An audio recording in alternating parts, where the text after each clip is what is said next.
మీకు కస్టమర్ల దగ్గర నుంచి ఏమైనా కంప్లైంట్ వచ్చిందండి? కస్టమర్లు కంప్లైంట్ చేశారండి. నా రెగ్యులర్ కస్టమర్లు, పూర్ణిమ నేను మీ గురించి మంచిగా ఇస్తున్నావు, సేల్ బాగుంది, మంచి మంచి వెరైటీస్ ఇస్తున్నామని ఇన్ని షాపులు వదిలేసుకొని మీ దగ్గరకు వచ్చినాము. ఎందుకు? అదే కానీ మీ మామయ్య వచ్చినప్పుడల్లా మీ మామయ్యతో టార్చర్. ఆ కింద నుంచి మీ దాకా అలా చూడటం ఏంటి? మీకు ఏదైనా అవసరం కావాలంటే నాకు చెప్పండి, నేను మీకు అవసరాలు తీరుస్తాను. ఏంటండి ఇది? ఏం అవసరాలు తీరుస్తారండి?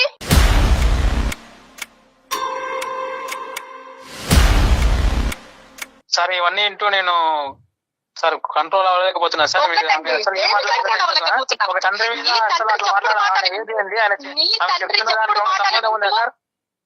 నీ తండ్రి చెప్పుడు మాటలు వింటే ఈ రోజు నన్ను కొట్టావు, నువ్వు నన్ను రోడ్డు మీద వేసి కొట్టావు.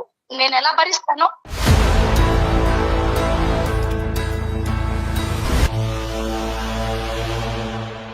నా మొగడు లేని సమయంలో ఏమండి కాఫీ తీసుకొచ్చి ఇస్తుంటే చేయి పట్టుకుంటాడా?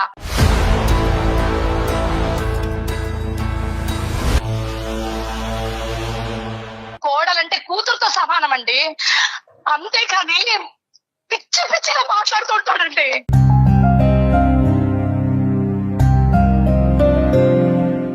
నా మొగడు లేని సమయంలో నేను మామయ్య కదా అనుకుని నా తండ్రి స్థానంలో పెట్టుకున్నానండి.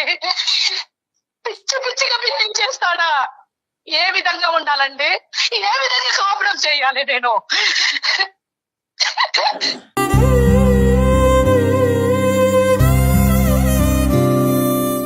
ఊరుకోండి. పూర్ణిమ గారు, కంట్రోల్. మిమ్మల్ని ఎలా ఓదార్చాలో కూడా మాకు అర్థం కావట్లేదు. ఈ రోజు ఏంటంటే ఇప్పటి వరకు అతను ఇవాళ రేపు ఎవరిని నమ్మాలండి? ఏ ఆడది కాపురం చేస్తుందండి? నాకు తెలివి లేకనా?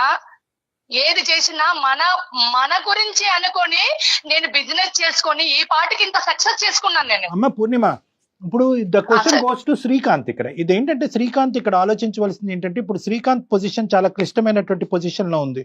ఓకే, ఇదంతా కూడా ఏంటంటే బ్లైండ్ గా అతను నమ్మి వాళ్ళ ఫాదర్ ఎదుర్కొంటా కూర్చుని, నాన్న ఈ ఏదో పనులు నువ్వు చేసావా అని అడగచ్చు. ఎందుకంటే కనుక నెంబర్ 1, ఇది మీరు పెళ్ళైనప్పటి నుంచి ఇప్పుడు వరకు కంటిన్యూస్ గా ఇదే అలిగేషన్ చేయట్లేదు. ఇప్పుడు భార్య చనిపోయిన తర్వాత ఈ మధ్య కాలంలో జరిగినటువంటి సంఘటనల గురించి చెప్తున్నారు. అంతవరకు వాస్తవం అమ్మా, లేదంటే మొదటి నుంచి మీ ఫాదర్ ఇన్ లా యొక్క ప్రవర్తన ఇదే విధంగా ఉందా? ఎప్పుడైతే మా అత్తమ్మ చనిపోయిందోనండి, మా అత్తమ్మ చనిపోయిన తర్వాత ఒక 2-3 నెలల నుంచి ఇలాంటి బిహేవింగ్ చేస్తున్నాడండి. రైట్. డీప్గా ఆలోచించలేదండి. ఎప్పుడైతే నా కస్టమర్లు నాకు కంప్లైంట్ చేశారో అప్పటి నుండి తర్వాత ఈయన కొడుకుకి తెలియకుండా మందు తాగడం మొదలు పెట్టారండి. ఆ మందు తాగడం ఇంట్లో కూర్చొని, రూమ్ లో కూర్చొని నేను 2-3 సార్లు నా కంట్లో పడింది. ఆ డ్రింక్ చేసిన మూమెంట్ లో వాడు ఏం చేస్తున్నాడో అర్థమైతలేదు మనకి.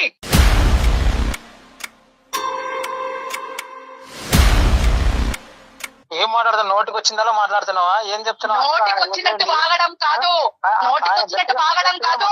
ఫస్ట్ నీ తండ్రి బుద్ధి ఎలా ఉందో చూసుకో ఫస్ట్.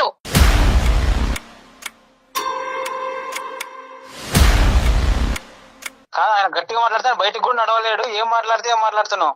ఏం మాట్లాడుతున్నానా? నీకేం తెలుసు? ఆయన చేస్తున్న విషయం ఇంట్లో ఉండి అనుభవిస్తున్నది నేను, ఇంట్లో ఉండి అనుభవిస్తున్నా నేను. మందు నీ కష్టం నీ తండ్రి వేసాలు నీ దగ్గర చూపెట్టుకుంటాడా? కన్న కొడుకు ముంగట ఎవరైనా బయటపడతాడా? బయటపడడు. శ్రీకాంత్, ఒక్క నిమిషం అమ్మా.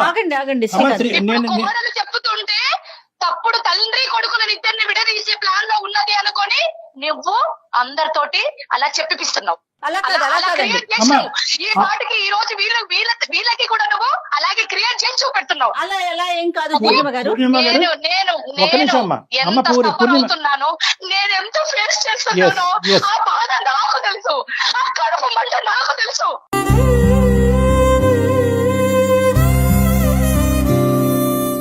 కడుపు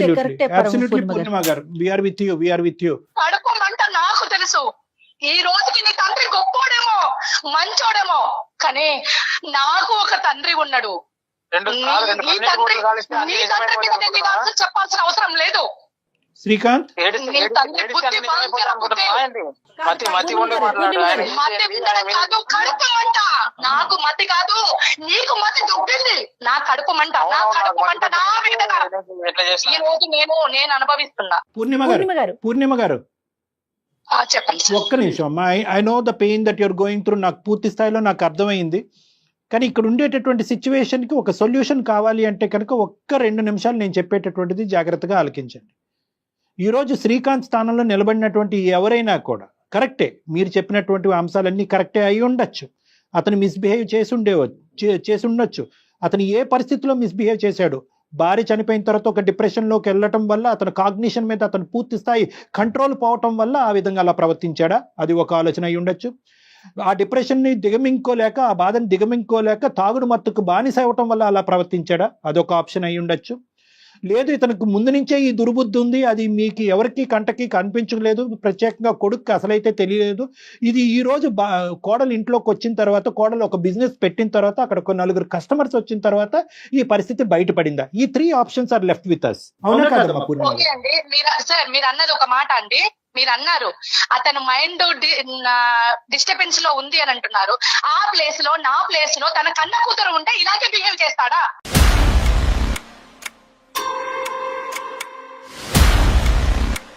అమ్మ ఒక్క నిమిషం పెళ్ళానికి తేడా తెలియని వాడు ఎలా కాపురం చేస్తారండి, ఎలా ఉంటారండి? ఈ ప్లేస్ లో ఒక అమాయకమైన వ్యక్తి ఉంటే అది మొత్తం సర్వనాశనం చేసేవాళ్ళు. నేను నార్మల్ గా రెగ్యులర్ గా ఇచ్చే టైంలోనే అన్నం పెట్టడము, కాఫీ ఇవ్వడం అలా అన్ని చేస్తున్నాను. ఒక్కసారి నా చెయ్యి టచ్ చేశాడు, చెప్పాను కదండి ఇందాక. అప్పుడండి తన బిహేవియర్ ఏందో, కస్టమర్లు చెప్పింది ఈయన చేసింది ఒక్కటి అయిపోయింది. పూర్ణిమ గారు మీ చెయ్యి తాకినప్పుడు మీరు ఏమన్నారమ్మా? మీరేమన్నా ఖండించారా? అలా పట్టుకున్నావు? లేదు పొరపాటున జరిగిందా? అమ్మ కాఫీ తీసుకురాగానే అక్కడ పెట్టమ్మా అంటారు. ఇలా 2 చేతులు పట్టుకుంటాడా? 2 చేతులు పట్టుకున్నాను. ఓకే అమ్మ, ఇప్పుడు నేను పూర్ణిమ గారు నేను చెప్తానమ్మా. ఒక్క నిమిషం ఇమోషన్ తీసి పక్కన పెట్టండి. ఒక 2 నిమిషాలు మనం సైంటిఫిక్ బేసిస్ మేము మాట్లాడుకుందాం. నేనేమి ఇక్కడ కారణాలు, ఆల్టర్నేటివ్ రీజన్స్ చెప్పి తద్వారా మీ ఇద్దరు కాపురాన్ని నిలబెట్టేటటువంటి ప్రయత్నం చేయడానికి నేను అస్సలు చేయట్లేదు. ఎందుకంటే కనుక ప్రైమరీ ఇంపార్టెన్స్ ఈ సేఫ్టీ. ఓకే, ఒక ఆడదానిగా మీకు సేఫ్టీ లేనప్పుడు, మీ ఫ్యూచర్ కి భవిష్యత్తుకి సేఫ్టీ లేనప్పుడు, మీ యొక్క పర్సనాలిటీకి సెక్యూరిటీ లేనప్పుడు మీరు అక్కడ 10 నిమిషాలు కూడా ఉండమని నేనైతే చెప్పను. ఆ విధంగా అది లీగల్ కూడా కాదు. పట్టుకొని ఈ రోజు పిల్లల్ని నడి రోడ్డు మీద పళ్ళు మూడేలా కొడతాడండి ఎవరైనా? నువ్వు మంచి చెడు తెలుసుకోలేవా? శ్రీకాంత్ ఒక్క పాయింట్ నేను నీకు చెప్తాను. పూర్ణిమ గారు ఒక్క నిమిషం. మీ వేదనంతా చెప్పారు చాలా క్లియర్ కట్ గా. అతను 10% చెప్తే కనుక మీరు 90% చరిత్ర, హిస్టరీ మొత్తం అంతా కూడా కూలంకుషంగా చెప్పారు. So please kindly wait for a minute అమ్మా. Will try to come to some form of logical conclusion. నేనండి ఇంకా ఈయన గారిది నేను ఇంకా తేల్చుకోలేకపోతే, నేను షార్ప్ అవ్వకపోతే రేపు నేను పడుకున్నాక కూడా వాడు ఏం చేసేది కూడా ఏం తెలియదండి.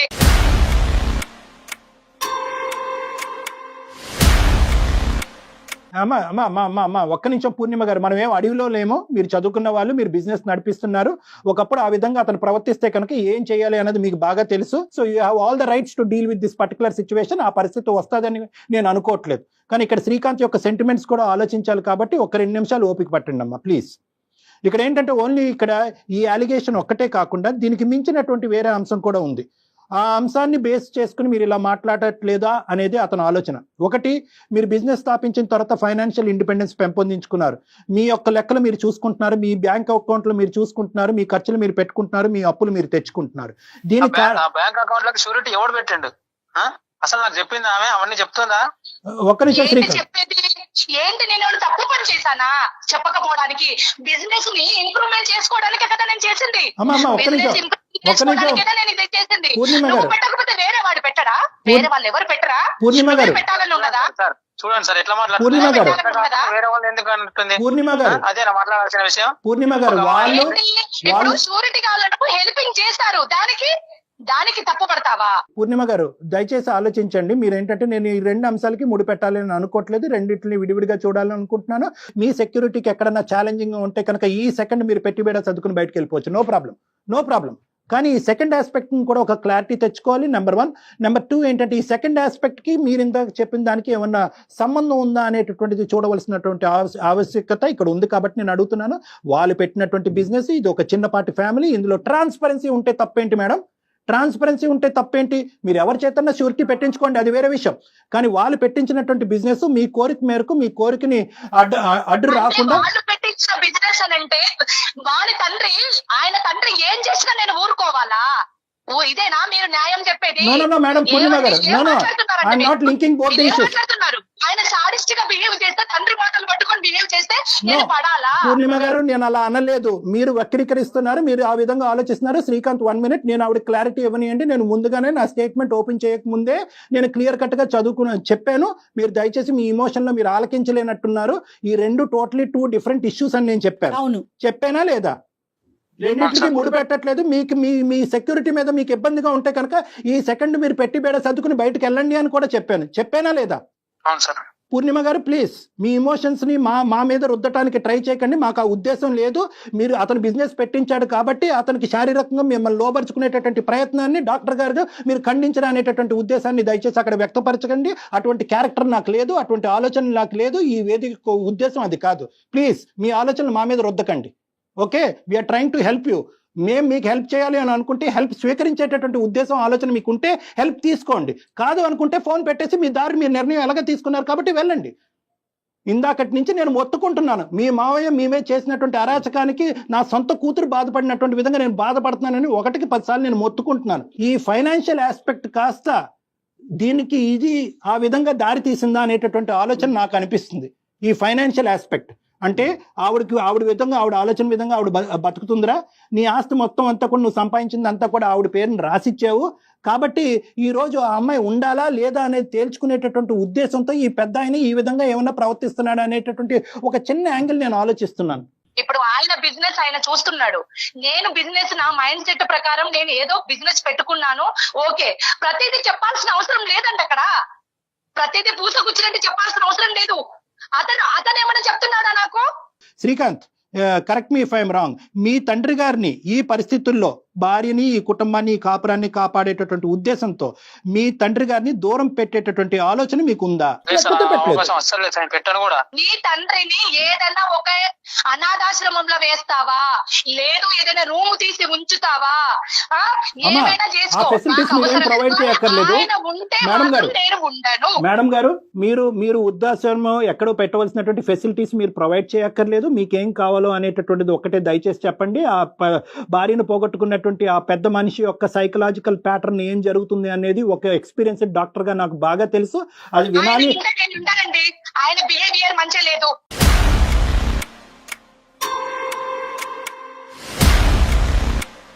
Only thing is sexual harassment.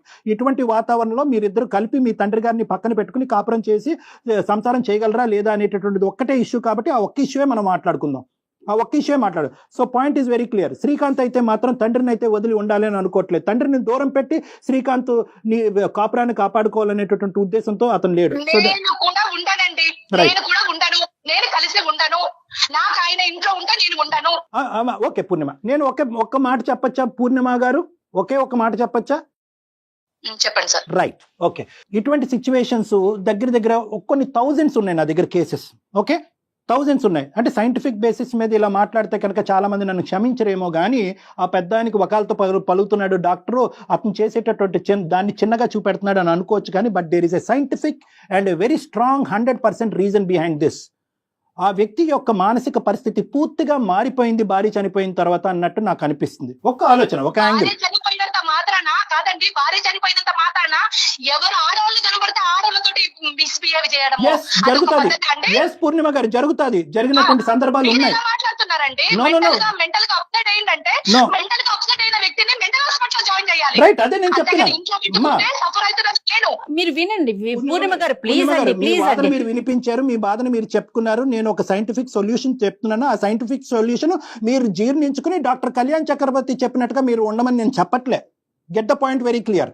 అది మీకు ఏకీభవిస్తే ఓకే, లేదంటే నేనేమంటున్నాను అంటే కనుక ఇన్సెక్యూరిటీ వాతావరణం నుంచి నేను బయటపడాలి అనేటటువంటిది పూర్తిగా ఇట్స్ యువర్ ఇండివిజువల్ డెసిషన్. ఈ రోజే ఈ క్షణమే మీరు చేయొచ్చు. కానీ at the end of the day మీరిద్దరూ ఒకప్పుడు ఏమాత్రం ఆ గోరంత దీపం ఉందంటే కనుక దాన్ని నేను నాకు నా టెరిటరీలోకి మీరు అది చెప్తే కనుక నేను చెప్పడానికి దానికి రెడీగా ఉన్నాను. ఇస్తారా? అతన్ని మీరు ఇందాక చాలా మంచి మాట అన్నారు, సైకాట్రిక్ హాస్పిటల్లో పెట్టండి అని. అంత స్థాయి అక్కర్లేదు, కానీ అట్లీస్ట్ ఒక సైకాట్రిస్ట్ అసెస్మెంట్ కి తీసుకెళ్లి ఈ మనిషి అసలు సెన్సెస్ లో ఉన్నాడా, ఈ పెద్ద ఆయన సెన్సెస్ లో ఉన్నాడా లేదా, ఇతను డిప్రెషన్ లో ఉన్నాడా, డిమెన్షియాలో ఉన్నాడా. డిమెన్షియా అంటే మరుపు, బ్రెయిన్ ష్రింక్ అయిపోతుంది అనమాట. కొన్ని ఇటువంటి సంఘటనలు జరిగినప్పుడు బ్రెయిన్ ష్రింక్ అయిపోతుంది. ఇదే జరిగింది అక్కడ, నేను చెప్పట్లేదు. ఇది నాకు ఇవన్నీ వద్దు, ఆ మనిషి ఏమైపోతాడో నాకు అవసరం లేదు. కానీ ఆయన తండ్రి మాత్రమైతే ఇక్కడ ఉంటే మాత్రమైతే నేను కాపురం చేయాలండి. చెప్పండి సార్. మీ భావోద్రేకం నాకు పూర్తి స్థాయిలో అర్థం అవుతుందమ్మా. నేను పూర్తిగా మీకు స్వేచ్ఛనిస్తున్నాను. నేను అన్వాంటెడ్ థింగ్స్ చెప్పి మీ బ్రెయిన్ లో పెట్టి ఇదేదో మెంటల్ హెల్త్ ప్రాబ్లం కాబట్టి మెంటల్ హెల్త్ పేషెంట్ గా ట్రీట్ చేసి నీ భర్తతో పాటు మీ మామగారిని అక్కడే పెట్టుకుని కాపురం చేయండి అని నేను చెప్పట్లే. Please don't get me wrong.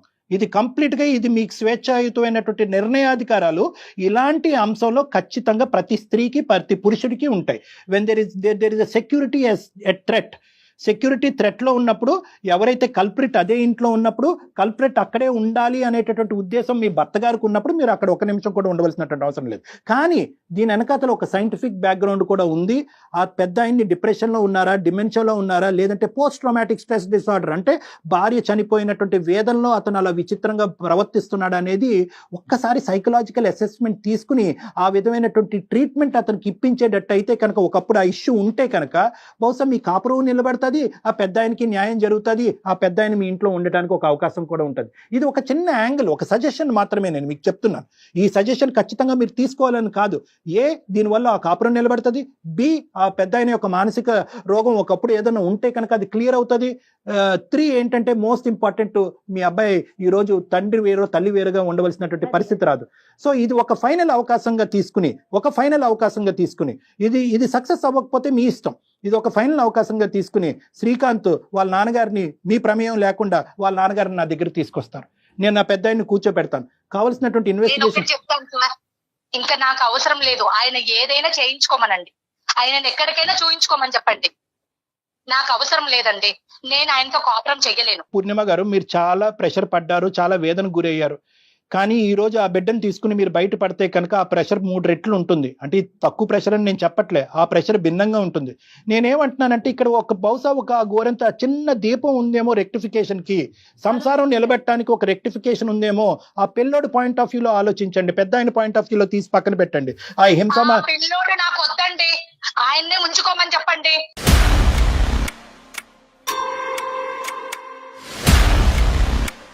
నాకు ఆయనతో విడాకులు కావాలి, అంతేనండి. ఇంకా ఉంటాను సార్.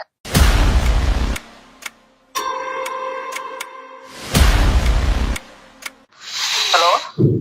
ఆవిడ ఆవేశంలో ఏం మాట్లాడుతున్నారో తనకు తెలియట్లేదండి. అంటే ఆవిడ వేదన మనకు అర్థమైందమ్మా. కానీ ఆవిడ ఏంటంటే ఫ్యూచర్ గురించి ఎక్కువ భయపడిపోతుంది. ఆ మనిషి ఎవరు లేనప్పుడు తాగొచ్చి బెడ్రూమ్ లో, అది వాస్తవమే, అది మనకు కాదనట్లేదు. మనం ఆ ఇష్యూని ఎంతవరకు, శ్రీకాంత్ ఉన్నావా లైన్ లో? సార్ ఉన్నా సార్. ఆవిడ ఫోన్ పెట్టేశారు, నువ్వన్నా విను. So నేనేమంటున్నానంటేనమ్మా,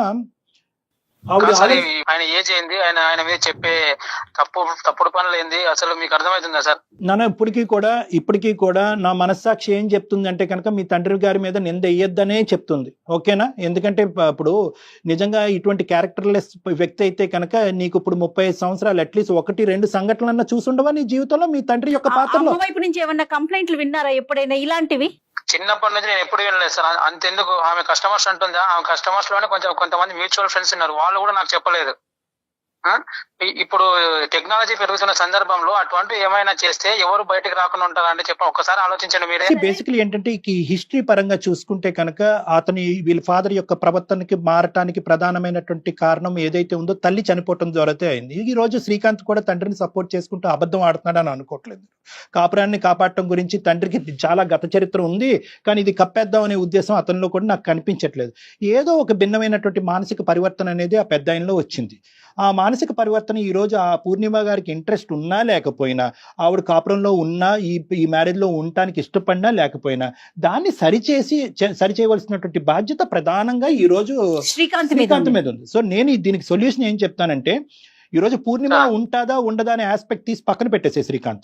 the most important thing ఏంటంటే, మీ ఫాదర్ని ఎవరో ఒక ప్రొఫెషనల్ చూడాలి, ఒక డాక్టర్ చూడాలి, ఒక సైకాట్రిస్ట్ చూడాలి, ఒక న్యూరో సైకాట్రిస్ట్ చూసి అతన్ని అసెస్ చేసి అతన్ని ఇంటర్వ్యూ చేసి అతను నిజంగా ఇది చేశాడా, ఒకప్పుడు చేసుంటే కనుక స్పృహ ఉండి చేశాడా, స్పృహ లేక చేశాడా, తప్పుని ఒకప్పుడు తప్పుగా భావిస్తే తప్పుని అంగీకరిస్తున్నాడా, క్షమాపణ కోరుతున్నాడా, ఇలాంటి రకరకాల ఆస్పెక్ట్స్ లో అతనితో అసెస్మెంట్ చేయవలసినటువంటి అవసరం ఉంది.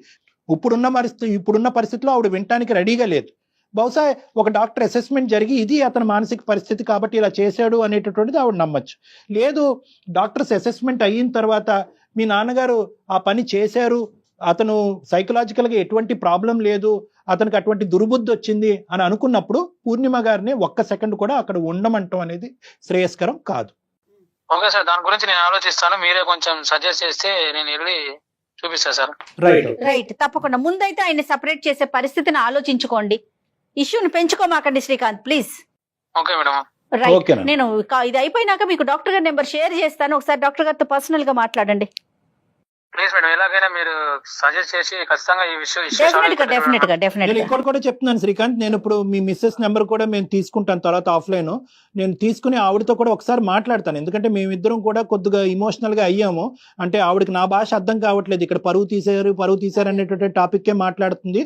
ఇక్కడ ఒక సైంటిఫిక్ బేసిస్ గా ఆలోచిస్తే కనుక ఒక్క ఏదైనా చిన్న అవకాశం ఉందేమో కూడా చూద్దాం. Okay bye. ఒక 10 కేసులు డీల్ చేసినటువంటి శక్తిని యూజ్ చేసాం ఏం డాక్టర్ గారు ఎప్పుడు లేనంత కోపం వచ్చింది మీకు? అంటే అమ్మాయి వేదన మనం అర్థం చేసుకుంటాం కానీ, but at the end of the day she is destroying something else అనే బాధ. అంటే ఆ ఇష్యూ వల్ల తను ఇంకా ఎక్కడ నన్ను కలిపేస్తారు, ఆయనతో ఉండాల్సి వస్తుందేమో, అది నిరంతరం భయం కదా. నిజమే కనుక అయ్యుంటే ఎంత భయం కళ్యాణ్ గారు, అది కదా. రైట్, చూద్దామండి, మళ్ళీ కాల్ చేసి ఒకసారి మీరు మాట్లాడే ప్రయత్నం చేద్దాం. నమస్తే అండి. నమస్తే జగన్.